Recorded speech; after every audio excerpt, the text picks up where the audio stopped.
She didn't scream when she found the room full of weapons. She screamed when she saw the family photo on the desk, because standing beside the most feared mafia boss in the city was the quiet man who had been bringing her groceries every Sunday. And by then, it was already too late for her to walk away. If someone had told Emily that the shy man watering roses next door controlled an empire built on blood, she would have laughed. But on the night she discovered the truth, laughter wasn't even possible. Her hands were shaking. Her heart refused to beat normally. And the worst part wasn't the stacks of cash. It wasn't the locked cabinets filled with weapons. It wasn't even the armed men calling him boss. It was the photograph sitting quietly on a wooden desk. A simple family picture. There he was. The same gentle neighbor who carried her groceries upstairs without being asked. The man who fixed her broken heater during the middle of winter. The man who never raised his voice. The man who smiled as though he had never hurt another soul. Standing beside some of the most dangerous criminals in the country. That was the exact moment Emily realized something terrifying. She had never actually known the man living next door. And neither had anyone else. But here's the question that changed everything. If he had spent months hiding who he really was, why had he chosen to get so close to her? Because this wasn't an accident. It wasn't coincidence. Someone like him didn't make random decisions. Every move had a purpose. Every kindness meant something. Every silence hid another secret. And Emily was about to discover that she had been standing in the middle of a war without realizing it. A war powerful enough to erase families. A war that had already claimed more lives than the newspapers could ever report. She just didn't know she had become part of it. Emily's life had never been exciting. At 28, she worked long shifts at a small publishing company, returned to her tiny apartment every evening, and tried to convince herself that loneliness was easier than disappointment. She wasn't running from danger. She was running from heartbreak. 2 years earlier, the man she planned to marry had disappeared with nearly all of her savings, leaving behind unpaid bills and a future she had spent years building. Since then, trust had become something she rationed carefully. She smiled politely. She kept conversations short. She never expected anyone to stay. Then the quiet man moved into the apartment next door. No loud music. No parties. No visitors. He left early every morning. Returned after dark. Always dressed simply. Always carrying himself with unusual calm. The neighbors barely noticed him. Emily couldn't help noticing. Not because he was handsome. Not because he tried to impress anyone. But because he seemed completely untouched by the chaos around him. One icy morning she struggled with groceries on the apartment stairs. Without saying much, he lifted every bag as though they weighed nothing. He refused any payment. He simply nodded and disappeared behind his own front door. It should have ended there. Instead, small moments kept happening. Her car battery died. He somehow appeared with jumper cables. A pipe burst inside her kitchen. He already knew the emergency plumber before she finished searching online. When an elderly neighbor fainted in the hallway, he reacted before anyone else, staying calm while everyone panicked. He never looked like a hero. Heroes wanted attention. He seemed to avoid it. And that made Emily trust him even more. But trust can become the most dangerous thing in the world when it's placed in the wrong hands. Or perhaps the wrong heart. Because while Emily believed she was slowly falling for the quiet man next door, powerful people across the city were desperately trying to find him. They weren't searching for a neighbor. They were hunting a ghost whose real name made grown men lower their voices.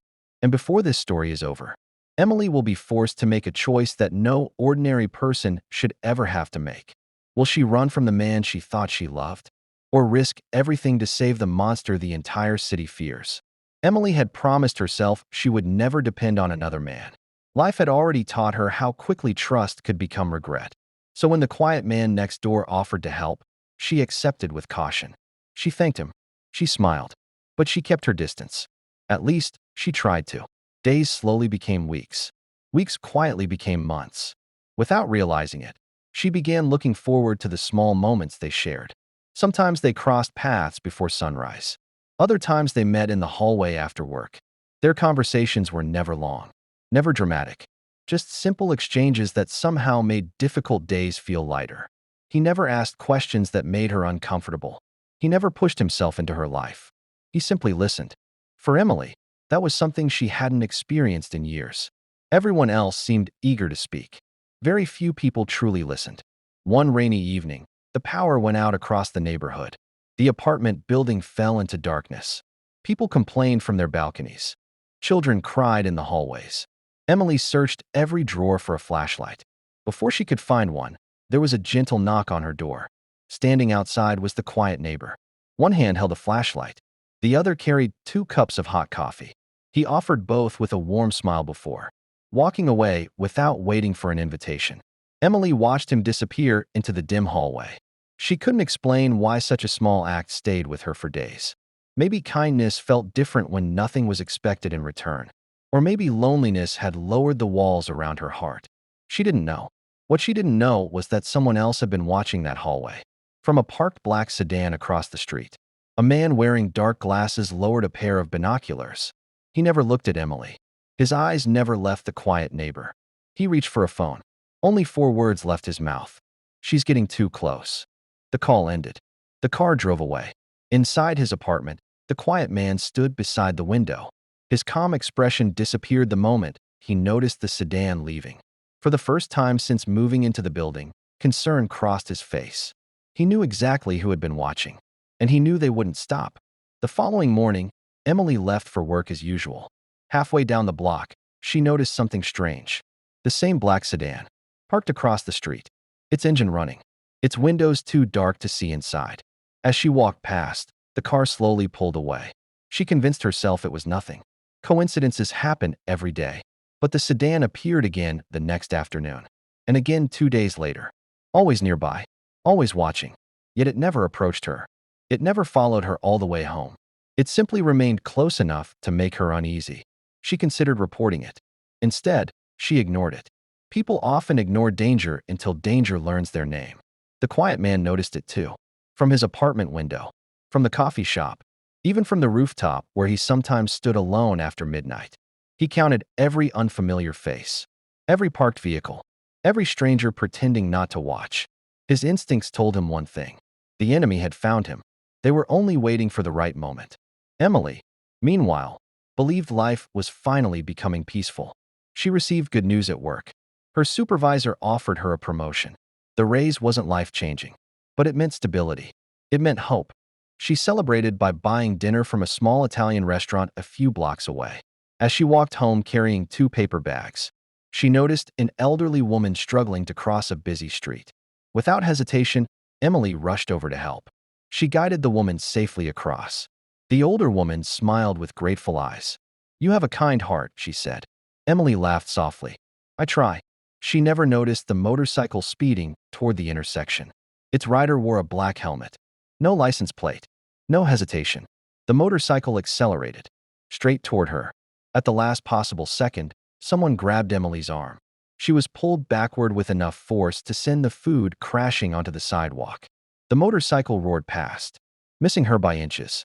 She looked up in shock. The quiet man stood between her and the road. His breathing remained calm, but his eyes were different. Cold, focused, like someone expecting another attack. Before Emily could thank him, he scanned both ends of the street, searching, calculating, watching every moving vehicle. Then, just as quickly, the expression vanished. The gentle neighbor returned. He asked if she was hurt. She shook her head. He helped gather the scattered groceries. Neither of them mentioned the motorcycle again. But Emily couldn't stop thinking about his reaction. Most people would panic. He hadn't. He had moved before the danger was obvious. Almost as if he already knew it was coming. That night, sleep refused to find her. She replayed the moment again and again. The speed, the timing, his impossible reflexes. Something wasn't adding up. Meanwhile, several miles away, inside an abandoned warehouse on the edge of the city, a meeting was coming to an end. Around a long wooden table sat men feared by politicians, businessmen, and criminals alike. No one spoke above a whisper, because one empty chair commanded more respect than everyone else in the room combined. A man entered. Every person stood immediately. No orders were given. None were needed. The quiet neighbor took his seat. His calm face carried no trace of the gentle man Emily knew. Maps covered the table. Photographs. Financial records. Security reports. One of his most trusted men broke the silence. "Our enemies have located the neighborhood. Another slid a photograph across the table. It was Emily. The room became silent. They believe she's your weakness. For several seconds, no one moved. Then the quiet man spoke. His voice remained controlled. If they touch her, he paused. There won't be enough graves to bury everyone responsible. No one questioned him. No one challenged him. Because every person in that room knew exactly what those words meant. For years, he had ruled his organization with discipline instead of fear. Violence was always the last option. But when someone crossed the line, mercy disappeared. Across the city, another mafia family was preparing for war. They didn't care about territory anymore. They didn't care about money. They wanted one thing: to destroy the only man who had refused to bow before them. And now they believed they had discovered the perfect way to break him. Not by attacking his empire. Not by attacking his soldiers. By attacking the woman who had unknowingly become the center of his guarded heart. Emily still believed she was living an ordinary life. She had no idea that powerful men were studying her daily routine. They knew where she worked, where she bought coffee, which streets she preferred, what time she usually returned home. She had become the most valuable target in a war she didn't even know existed. And somewhere in the darkness, someone had already accepted the contract to take her alive. The next morning, Emily tried to convince herself she was imagining things. The motorcycle, the black sedan, the strange expression on her neighbor's face. None of it made sense. She wanted a normal explanation. Instead, she found something far more dangerous. Late that afternoon, she returned home earlier than usual. As she walked through the hallway, she noticed the quiet man's apartment door was slightly open. That had never happened before. She knocked once. No answer. She called out softly. Still nothing. For a moment, she considered walking away. Curiosity won. She stepped inside. The apartment looked almost empty. Too empty. There were no family photographs on the walls. No decorations. No signs that anyone truly lived there. Everything looked temporary. As she turned to leave, a faint sound echoed from another room. A drawer closing. She followed the noise. The office door stood open. Maps covered one wall. Newspaper clippings covered another. Every article told the same story. A criminal syndicate that had poisoned neighborhoods, trafficked weapons, and destroyed countless families. Names were circled. Locations were marked. Photographs were connected with red string. At the center of the board, one sentence: "End it before it reaches another generation." Emily frowned. This wasn't the headquarters of a criminal. It looked like someone hunting them. Then she noticed another wall. Her own photograph. Pictures of her apartment building. Her workplace. The cafe she visited every Friday. Her heart stopped. Why would he be watching her? Before panic could take over, a familiar voice spoke behind her. "I was hoping you'd never see this." She turned. He stood quietly in the doorway. For the first time, there was no gentle smile. Only exhaustion. Months of carefully guarded secrets were finally collapsing. Emily backed away. "You've been following me. I've been protecting you." The answer sounded impossible. Yet something in his eyes refused to let her dismiss it. He slowly placed a worn leather folder on the desk. Inside were police reports, witness statements, confidential files. Years earlier, his father had led one of the most violent criminal organizations in the region. When his father was killed, everyone expected the son to continue the empire. Instead, he secretly began helping investigators dismantle it from the inside. One shipment at a time. One hidden account at a time. One corrupt official at a time. Every decision painted a target on his back. The remaining leaders called him a traitor. The authorities couldn't publicly protect him. So he disappeared. He changed his name. He moved into an ordinary apartment. He hoped the violence would finally end. It didn't. Emily looked through the documents in silence. Every page carried evidence of lives destroyed by greed. Children without parents. Families forced from their homes. Communities living in fear. "I couldn't become the man my father was," he said quietly. "So I became the man they all wanted dead." Emily searched his face. For months, she had believed he was hiding darkness.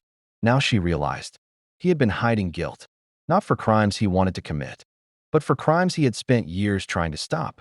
Before either of them could speak again, a deafening explosion shook the building. The windows shattered. The lights went out. Smoke filled the hallway. Someone had found them. Outside, several armed vehicles surrounded the apartment complex. The syndicate had stopped hiding. Tonight, they intended to finish what they started. He looked at Emily. "You have to leave." She shook her head. "No." They're here because of me. And if I run now, she answered, they'll never stop chasing either of us. For the first time since they met, he smiled, not because the danger had passed, but because neither of them was facing it alone. They escaped through the building's maintenance tunnels, just moments before more explosions tore through the upper floors. The city had become a maze of flashing lights. Police sirens echoed in every direction. The syndicate believed they were cornered. They were wrong. For months, investigators had quietly prepared for this night. Every document he had collected, every hidden recording, every financial record, everything had already been delivered. The attack on the apartment became the final piece investigators needed. Within hours, coordinated raids swept across the city. Safe houses were emptied. Hidden warehouses were seized. Corrupt officials were arrested. The organization that had spread fear for decades finally began to collapse. But its leader had one last move. He kidnapped Emily, not for money, not for revenge, but because he believed breaking one good person would finally break. The man who had betrayed him. The abandoned shipyard was silent. Rain hammered against rusted steel. Emily sat tied to a chair inside an empty warehouse. The syndicate leader waited. Minutes later, the quiet man walked through the doorway alone. No weapons, no bodyguards, only one demand. Let her go. The older man laughed. You could have ruled everything. I never wanted any of it. You threw away power. I chose people. The words echoed through the warehouse. Outside, police tactical teams quietly surrounded the building. The syndicate leader reached for his weapon. He never had the chance to fire. Officers stormed the warehouse from every entrance. Within seconds, it was over.